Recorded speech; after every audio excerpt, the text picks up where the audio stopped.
Boa tarde a todos.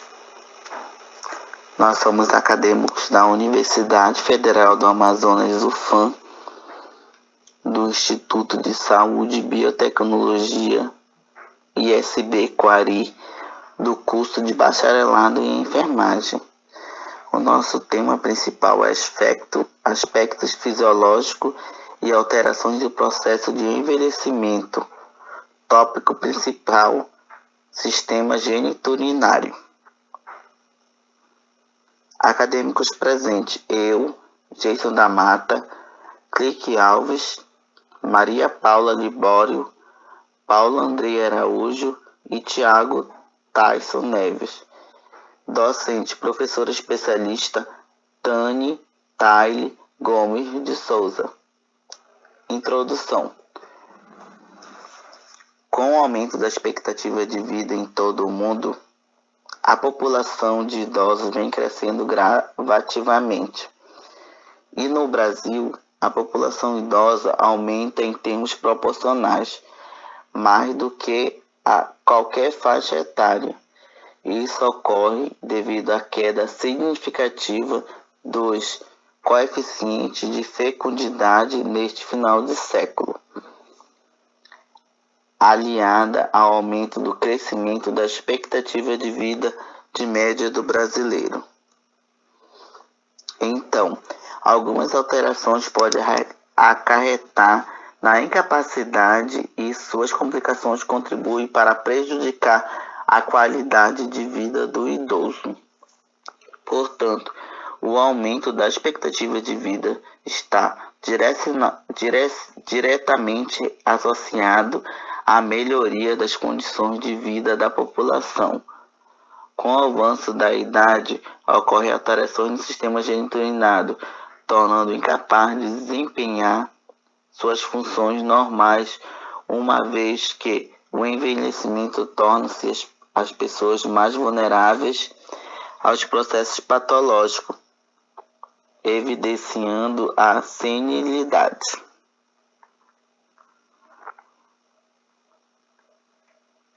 Conceito do idoso. Cronologicamente, são indivíduos com 65 anos ou mais nos países desenvolvidos, indivíduos com 60 anos a mais nos países em desenvolvimento, como o Brasil. Senescência refere-se ao processo biológicos inerentes ao organismo e que são inevitavelmente progressivos. Senilidade refere-se às alterações resultantes de traumas e doenças que ocorrem no ciclo vital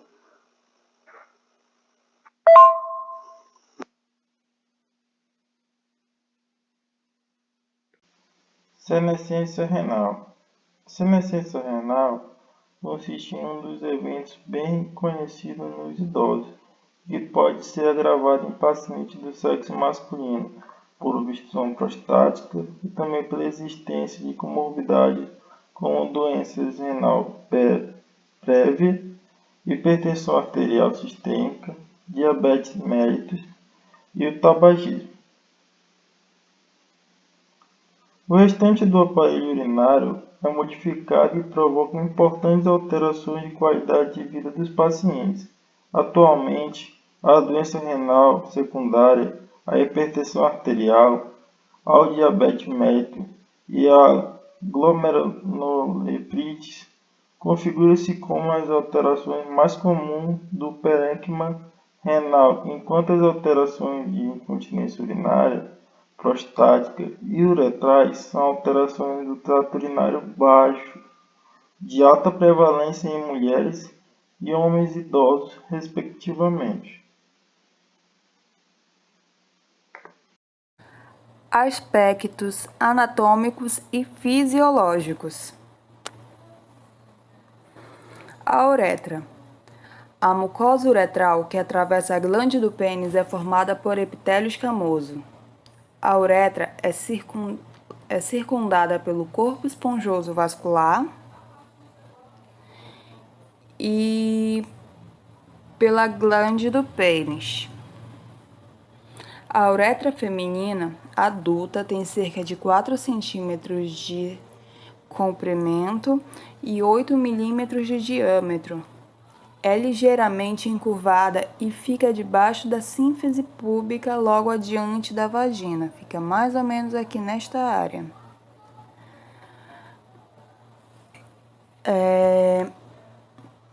A uretra, ela é um canal condutor de urina, partindo da bexiga até a sua abertura para o meio externo. Em homens, também é responsável pela saída de esperma. A bexiga é um órgão muscular oco que funciona como um reservatório para a urina.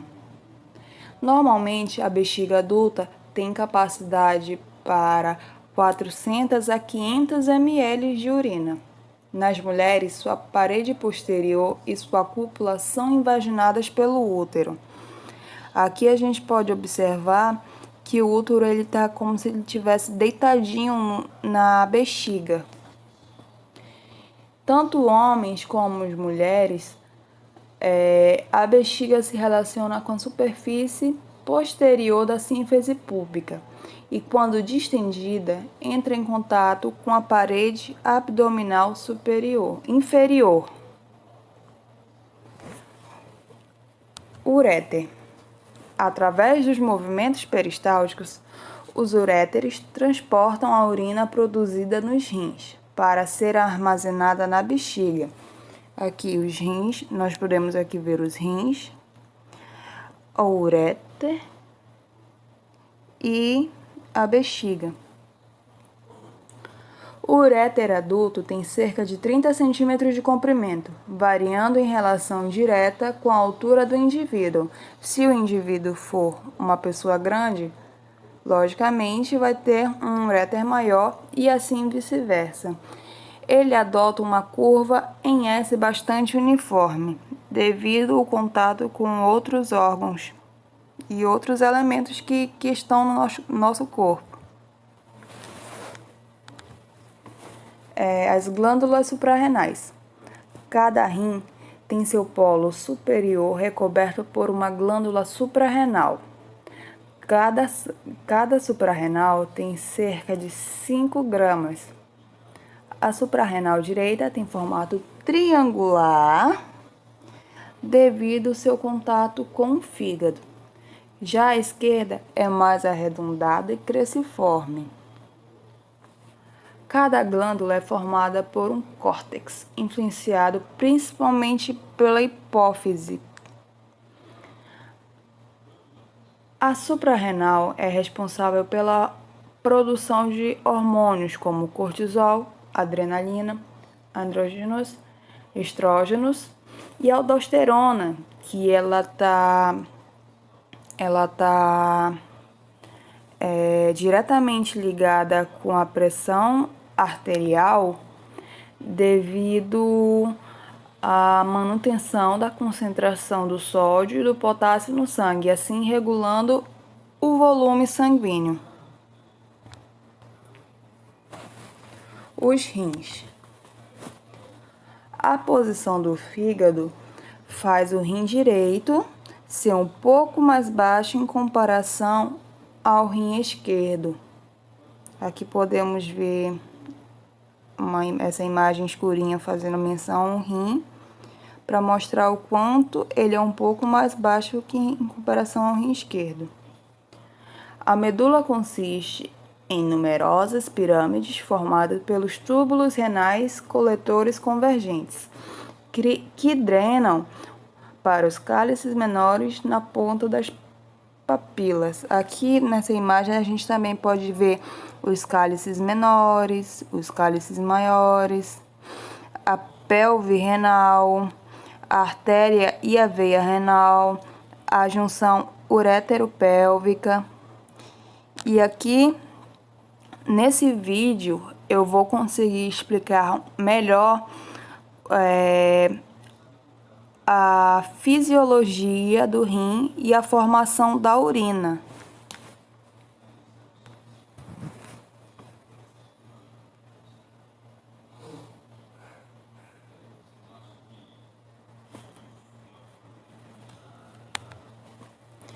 A urina ela é um resultado da depuração do sangue, sendo um produto de excreção e composição variável que se forma no nível dos rins, mais especificamente nas unidades funcionais chamadas néfrons. Ela vai se dividir em 3 processos: filtração, reabsorção e secreção. A formação da urina inicia na entrada do sangue e a alta pressão na cápsula de Bowman, através da arteríola aferente que filtra o sangue e se ramifica em capilares, originando glomérulo.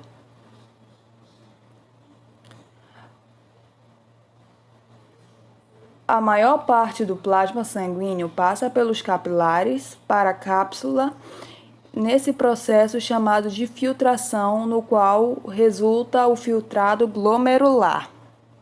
Substâncias como água, aminoácidos, sais minerais, ureia, ácido úrico, creatina e creatinina, em seguida o filtrado iniciou o seu percurso no túbulo urinífero. Continua nos nefrônios, direcionando para o túbulo contornado proximal, a alça de Henle, e o túbulo contornado distal. A alça de Henle tem um papel muito importante na absorção de sódio e de água ao longo destes. A composição do filtrado vai ser um tirano de reabsorção e secreção. Na reabsorção, grande parte do volume filtrado é reabsorvido pelos capilares sanguíneos e cerca de 98% da água e substâncias úteis para o organismo vão retornar. Quase toda a glicose, aminoácidos e vitaminas e alguns sais minerais. No entanto, os produtos resultados, como ureia, ácido úrico e ainda alguma água e sais minerais, elas vão descer pelo filtrado e a secreção ocorre nas regiões específicas do tubo contorcido proximal.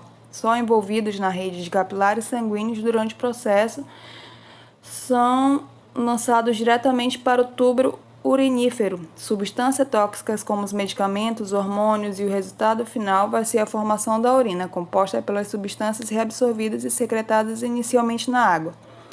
Produtos como nitrogenados, azotados e creatinina. A urina continua seu projeto até o ducto coletor.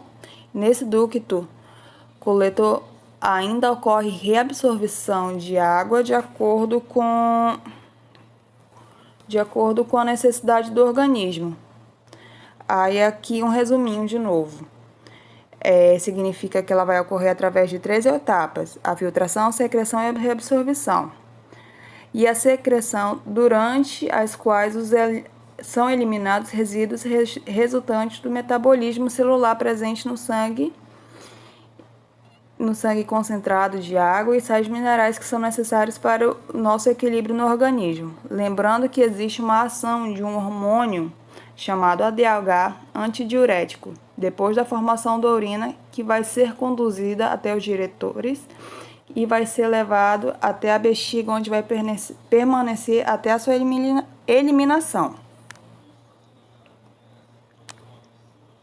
Aí aqui a gente já pode ver algumas relações entre os órgãos reprodutores e os órgãos de excreção, no caso da urina. Aqui a gente pode ver que nos homens tem o órgão reprodutor e o sistema urinário, o sistema reprodutor e o sistema urinário, eles têm uma ligação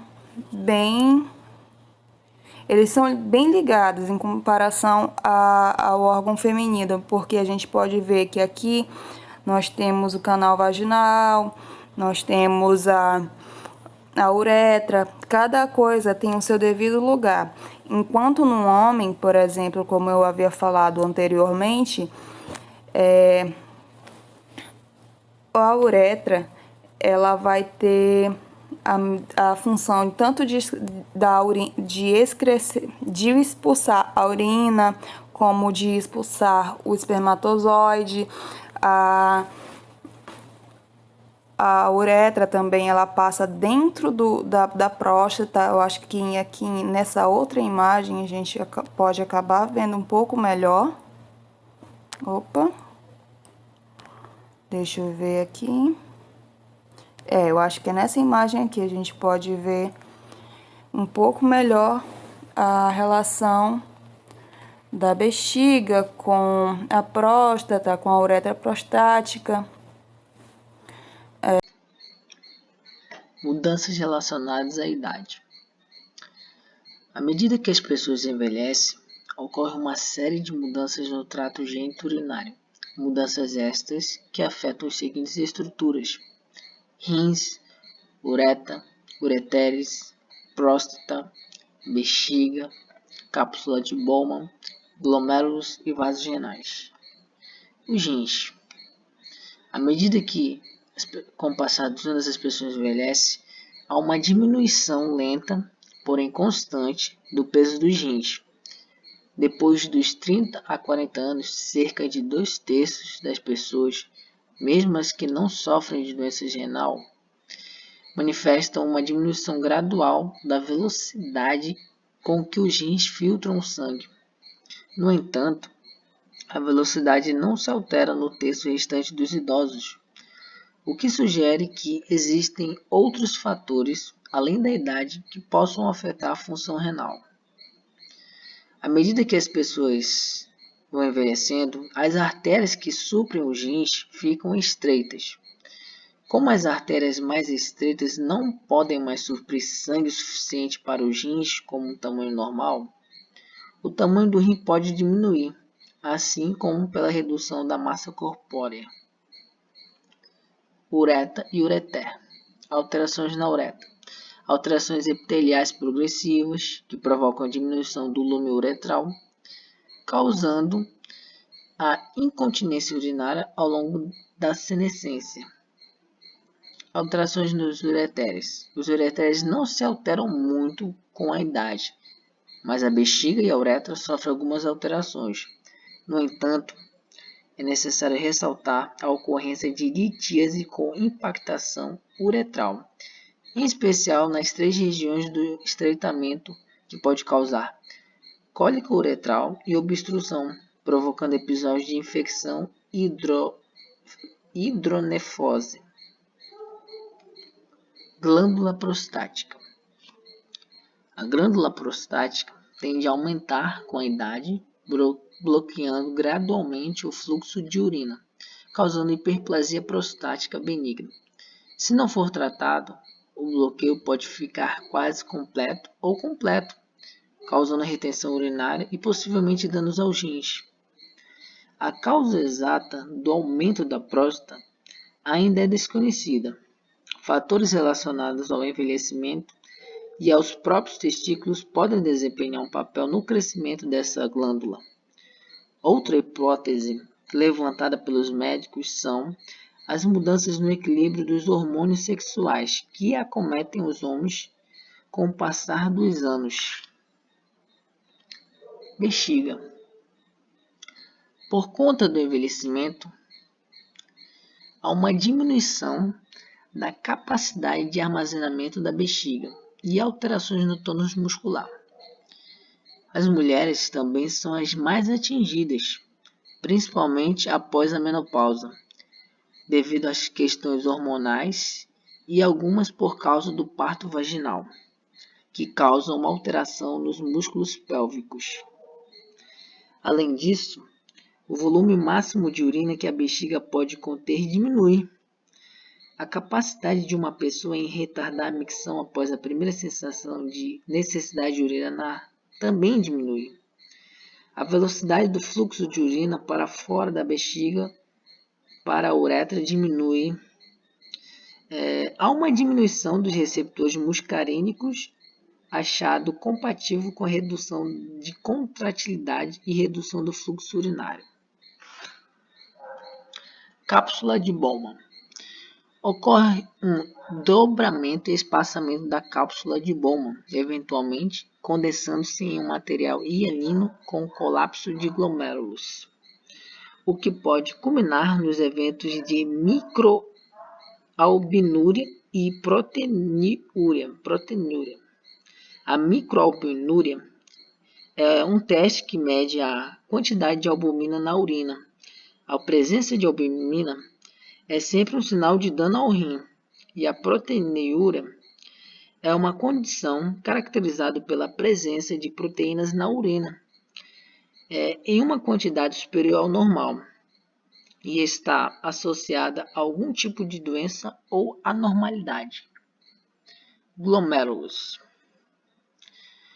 O glomérulo é uma unidade funcional renal que sofre diminuição em número absoluto, bem como o seu formato, número de lobulações e do comprimento do perímetro do tufo glomerular relativo à área total.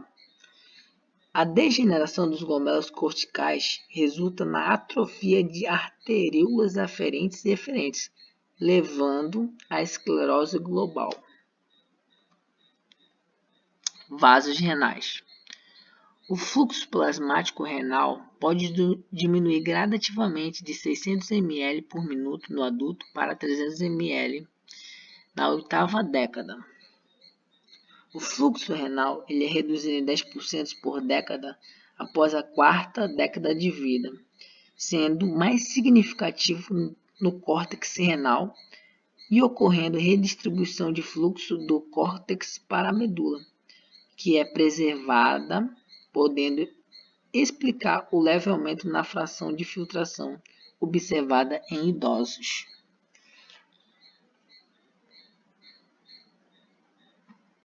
Oi, eu me chamo Thiago Tyson e vou dar continuidade sobre esse envelhecimento do sistema geniturinário, nos idosos. Primeiramente, eu vou falar sobre as alterações estruturais e funcionais. Bom, as estruturais, elas são várias, inúmeras, São alterações glomerulares, alterações corticais e medulares, alterações da cápsula de Bowman, alterações de vasos renais, alterações nos uréteres, alterações na bexiga, alterações na uretra, alterações na função glomerular. Mas primeiramente eu vou falar sobre essas alterações estruturais. E seguindo então vou dar exemplo da maturação renal completa, Ela ocorre por volta do 2º ano de vida, quando os tamanhos dos glômerulos corticais e justaglomerulares equiparam-se e o funcionamento alcança níveis observados em adultos, podendo pesar entre 300 e 400 gramas na faixa etária de 30 a 40 anos. Aí vem a mudança. A partir da 4ª década de vida, a diminuição do tamanho renal, que ocorre em relação direta com a redução da massa renal cortical. A alteração ela é relacionada com a diminuição do fluxo sanguíneo renal no envelhecimento, assim como pela redução de massa corporal. Agora sobre as alterações em pacientes do sexo feminino. A senescência ela provoca a diminuição de número e densidade das fibras musculares estriadas, a diminuição também de volume e vascularização da uretra feminina, modificando assim um hábito miccional. Além das alterações uretrais, ocorrem as alterações neurogênicas, diminuição da densidade nervosa, por exemplo, que também influenciam na ocorrência de incontinência urinária nas mulheres. Já a alteração em pacientes do sexo masculino, vemos a hiperplasia prostática benigna, definida como uma proliferação celular da próstata na porção da uretra prostática. Ela pode causar obstrução urinária, sendo o achado mais comumente descrito em pacientes idosos do sexo masculino. Esse achado ele acomete cerca de 80% dos homens após os 80 anos. Influencia de forma importante o hábito miccional também, podendo causar jato miccional incompleto, urgência miccional, noctúria, dificuldade para iniciar o jato, perda de controle miccional ao final do mesmo também. Em casos mais severos, podem ocorrer infecções urinárias, hematúria e até obstrução completa da micção. Ainda dando continuidade, Agora, nas alterações funcionais, tenho como exemplo alterações de função glomerular. Bom, esse exemplo é que após o segundo ano de vida, alcançamos a taxa de filtração glomerular.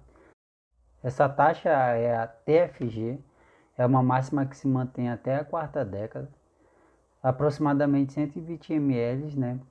Nós filtramos, mas havendo redução de 1 ml por minuto a cada ano após esse período. É importante aqui salientar que são 120 ml por minuto, né, quando somos mais jovens, mas a partir dos 40, 1 ml por minuto a cada ano após os 40 anos. Bom, essa TFG, ela reduzida, ela relaciona-se diretamente com a esclerose glomerular, a atrofia tubular e a fibrose intersticial também, assim como as comorbidades e alterações associadas em pacientes idosos, que são tipo hipertensão arterial sistêmica e a redução do débito cardíaco. Os achados de anemia, hipercalemia e retenção de fósforo são fortes indicadores de perda de função renal em idosos. Essas alterações elas que devem determinar o manejo desses pacientes da forma correta.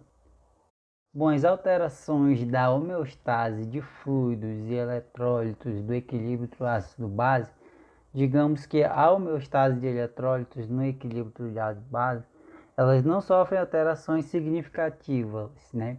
São causadas pela senescência em pacientes rígidos. Entretanto, a medida da taxa de filtração glomerular é dramaticamente prejudicada em pacientes idosos, detectando essas alterações quando se mede ou se estima a TFG, que acabei de falar, né? Pela depuração de creatina endógena. Devemos observar que esses valores eles se baseiam na creatinina sérica, que é determinada pela produção muscular de creatinina diária e que nos idosos ela está reduzida. Deste modo, a medida da taxa de filtração glomerular ela superestima a verdadeira função renal em função da redução da creatinina sérica. Bom, essas alterações, né, no rim, do balanço hídrico, ela perde as habilidades de concentração e diluição em comparação a indivíduos jovens. Por isso que o idoso tem que urinar um maior volume para excretar uma mesma carga de soluto que um indivíduo mais jovem, né? É uma concentração reduzida. Enquanto a redução na capacidade de excretar água livre de solutos ela é diminuída, resultando em uma predisposição à retenção hídrica. Bom, também haverá resposta diminuída ao hormônio antidiurético, né? E a liberação de ADH do endógeno em resposta a estímulos apropriados. Tudo isso vai ser anormal, porque em alguns pacientes há diminuição da percepção de sede, logo após o aumento da osmolaridade sérica, e por isso a resposta à depleação de volume, ou a outros estímulos de hipermolaridade, né? Será menos efetiva e os idosos ficam mais facilmente desidratados. Bom, as alterações no balanço de sódio. Em idosos, não há alteração significativa no balanço de eletrólitos. Contudo, o tempo de resposta às alterações no sódio pode estar aumentando, assim como o seu ajuste fino pode ser prejudicado. Em comparação com indivíduos jovens, no idoso com baixa ingestão de sódio, ocorre o maior tempo de resultados. Deve ser a alteração da capacidade de reabsorção de sódio, né? Ou seja, a porção ascendente da alça de Henle. Isso determina maior excreção de sódio e redução na concentração do interstício medular, levando à inabilidade de concentração urinária, ainda que o túbulo renal proximal mantenha sua atividade normalmente. Já as alterações de senescência nos sistemas hormonais são relacionadas ao controle de sódio também, pois desempenham papel importante na alteração da sua reabsorção. pois os níveis plasmáticos de renina e aldosterona caem significativamente, tornando as respostas a estímulos com uma diminuição de sódio alteradas. A resposta tubular à aldosterona também ela é reduzida. Os mecanismos de alteração do sistema renina-aldosterona também são desconhecidos. Alguns especialistas atribuem a perda glomerular à filtração nos glúmeros remanescentes, que levam ao aumento no cloreto de sódio na mácula densa, levando também à supressão da síntese e liberação de renina, consequentemente, reduzida a formação de angiotensina e aldosterona. Outros mecanismos incluem a redução na secreção de insulina causada pela senescência. É importante ressaltar que, quaisquer que sejam os mecanismos envolvidos, a alteração de resposta à redução de sódio torna o paciente idoso mais suscetível ao desenvolvimento de déficit comitativo de sódio e às complicações sistêmicas associadas. Similarmente, a resposta renal ao excesso de sódio é lenta nos pacientes idosos. A nutriurese é prejudicada pela taxa de filtração glomerular reduzida e com o menor aporte de sódio, há prejuízo em seu manejo pelos túbulos. Bom, a doença renal no idoso, ela vem de uma forma também significativa. Ainda que haja redução das taxas de filtração glomerular, é possível garantir a função renal necessária para adequado desempenho orgânico global. Por isso, as doenças primárias ou secundárias e as comorbidades que acometem os rins podem determinar o aceleramento do processo de perda de função renal. Mesmo que haja diferença entre as glomerulopatias, entre grupos etários, a incidência de doença renal no idoso se equipara nos adultos jovens. E temos aqui a doença renal aguda, que é a DRA. Os principais elementos que predispõem à doença renal aguda no idoso são choque séptico, depressão de volume, obstruções urinárias e medicamentos nefrotóxicos. O paciente idoso é suscetível a causas pré-renais pela diminuição de ingesta e inabilidade de conservar o sódio, administração de diuréticos e predisposição à depressão de volume. Essa última é responsável por cerca de 1/4 dos casos de DRA no idoso, podendo ser agravada pela administração de drogas nefrotóxicas ou pelo uso de agentes de contraste.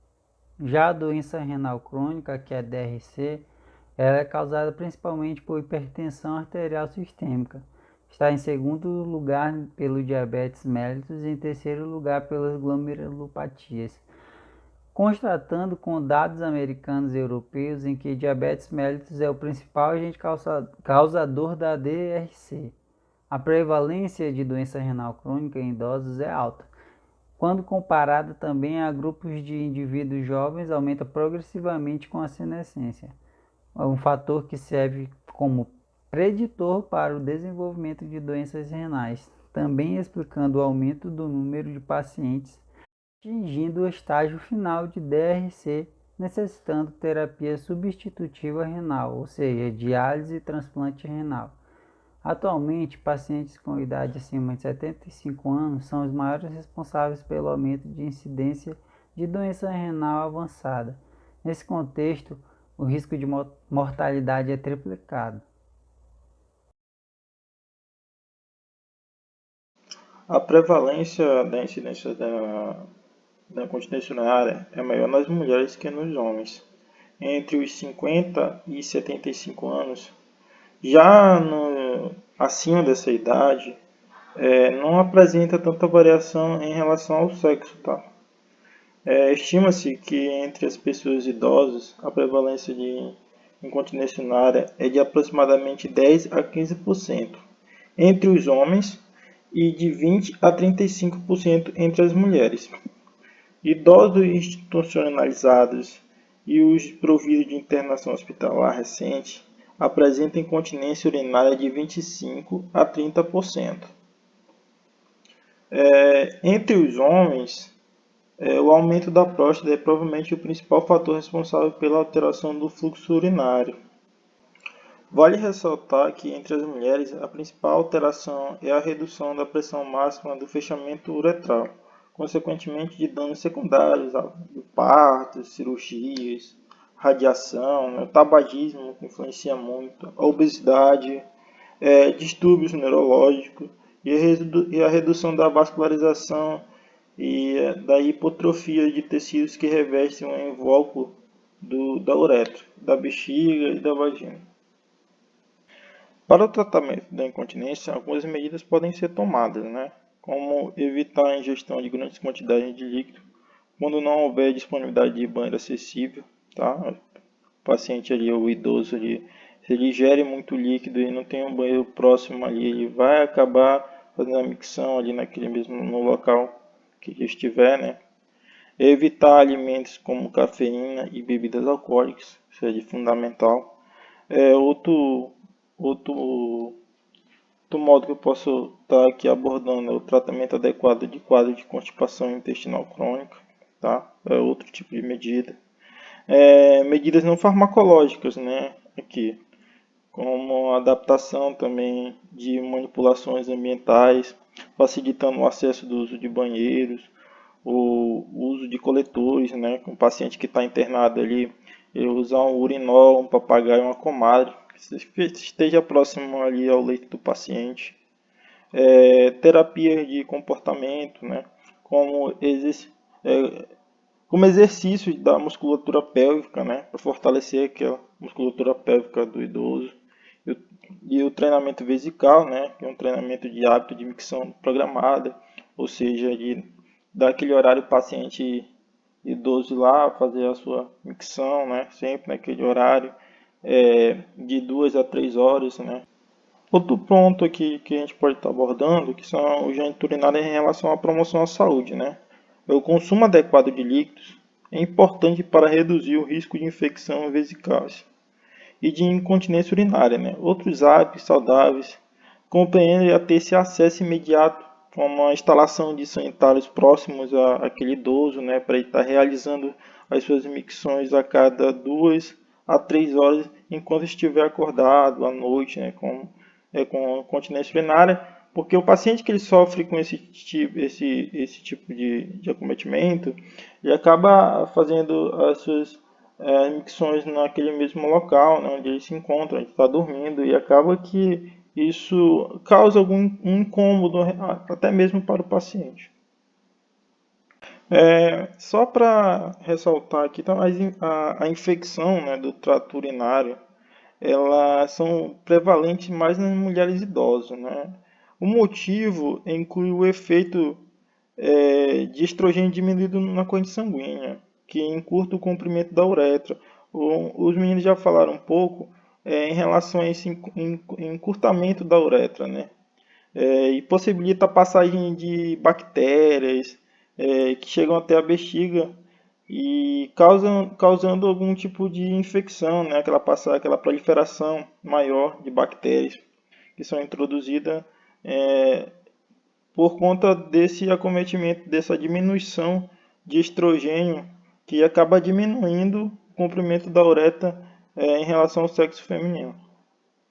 Algumas intervenções de enfermagem a gente vai trazer para vocês, tá? Sobre determinadas intervenções que o enfermeiro pode estar entrando para esse tipo de acometimento que o paciente idoso sofre, como são medidas necessárias hídricas, que a gente deve tomar. Sempre o enfermeiro se antecipar-se dos problemas, que vem prover.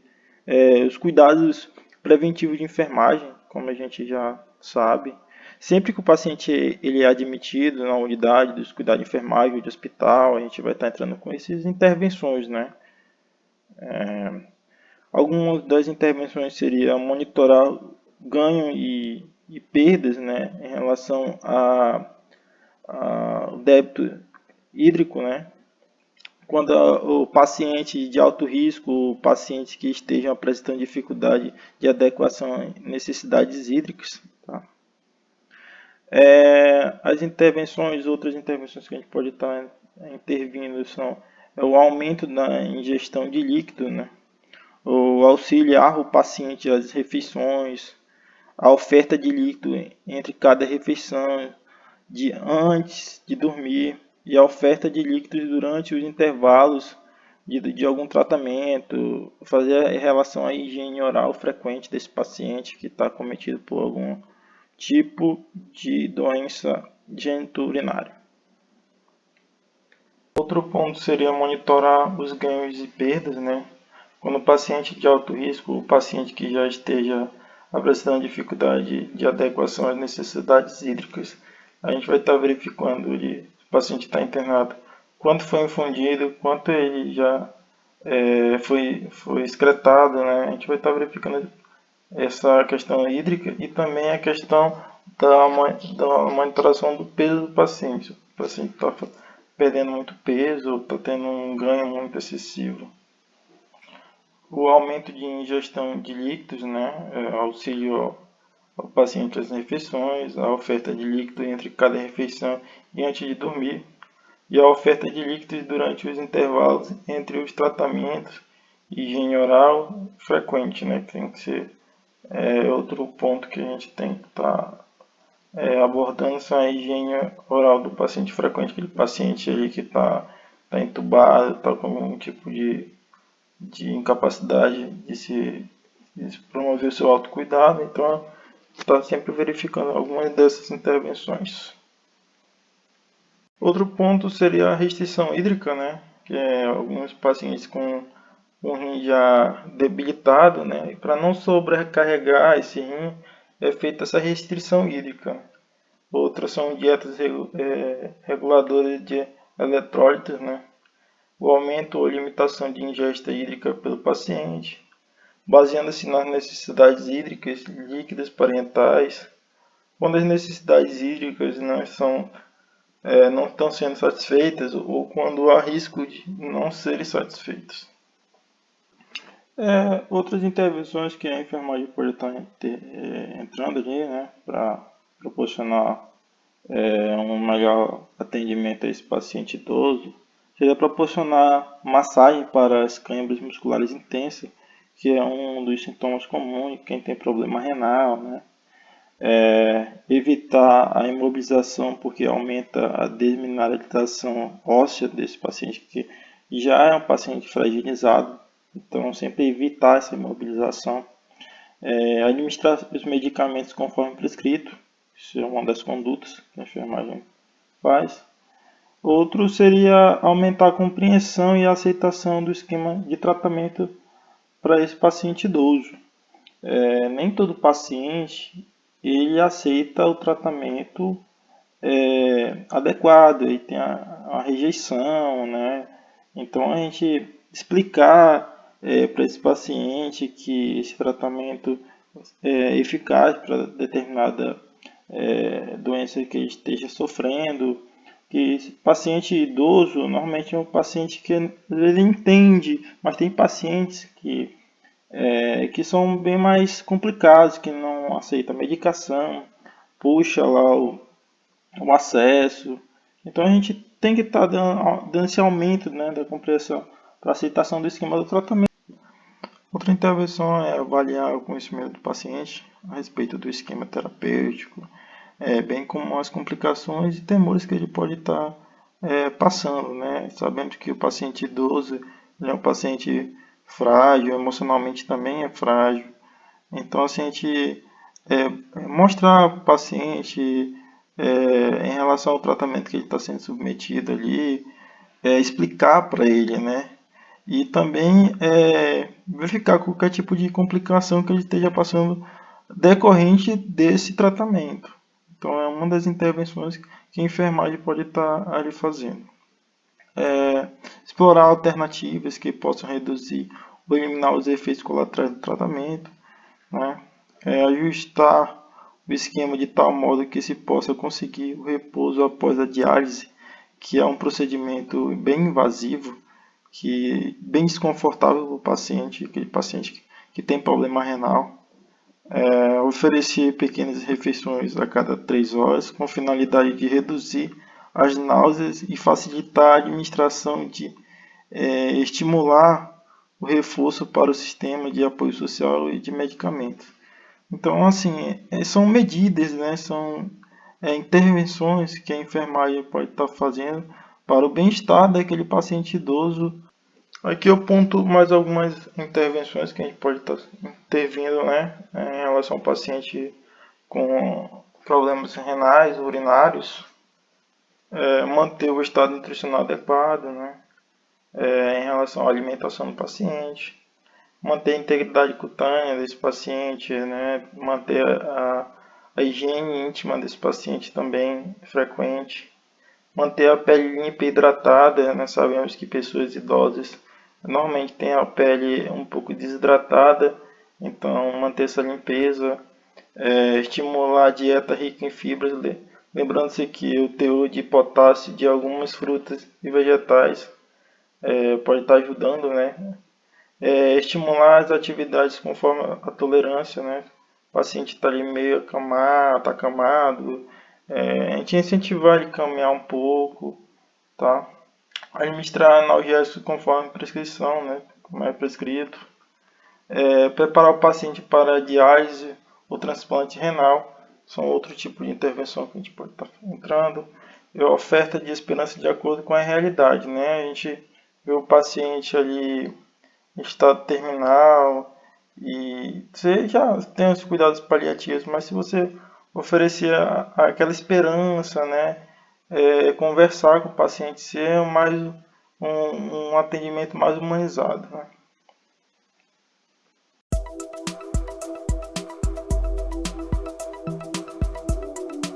Quando os rins não estão conseguindo filtrar adequadamente os resíduos, os sais e líquidos se acumulam no sangue. Chamamos isso de insuficiência renal. Esses resíduos não filtrados afetam a composição do sangue, provocando vários sintomas, como a diminuição da produção de urina, retenção de líquidos, causando inchaço das pernas, tornozelos ou pés, sonolência, falta de apetite, falta de ar, fadiga, confusão, dor no estômago, náusea e vômitos, podendo em casos graves evoluir para convulsões, coma e morte.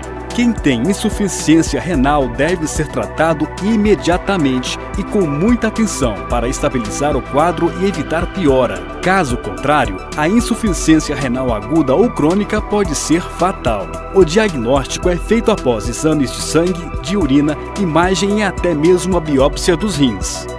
O tratamento varia de acordo com a causa da insuficiência renal. Entre os tratamentos mais comuns estão a mudança na alimentação, com a diminuição no consumo de sal e potássio, até a redução no consumo de proteínas para reduzir a produção das toxinas que são eliminadas pelos rins. Outros pacientes precisam de antihipertensivos, diuréticos e medicamentos para controlar o diabetes. Em outros casos, é recomendada a diálise, quando o sangue é enviado para uma máquina que faz o trabalho dos rins e filtra o sangue. Depois, ele volta limpo para o corpo. Para prevenir-se da insuficiência renal, cuide da saúde dos rins. Tome medicamentos conforme recomendações médicas. Alimente-se bem e não fume. Se for diabético ou hipertenso, intensifique ainda mais estes cuidados.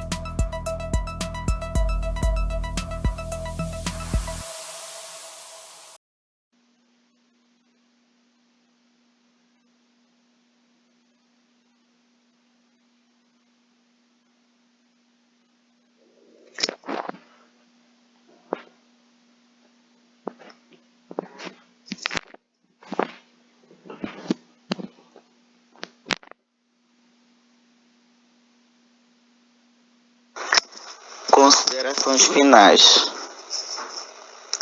O sistema geniturinário é um pouco menos complexo do que os outros sistemas do nosso organismo, mas ainda assim possui uma série de detalhes que precisam ser analisados e estudados com atenção. Por isso é tão importante que nós tenhamos a consciência de que precisamos contribuir para o bom funcionamento de tudo isso, assim evitando o excesso de sal, bebendo água em abundância para a melhor filtração dos rins e manter uma boa higiene dos nossos organismos vitais e genitais para evitar maiores infecções. Então essas são nossas referências e obrigado.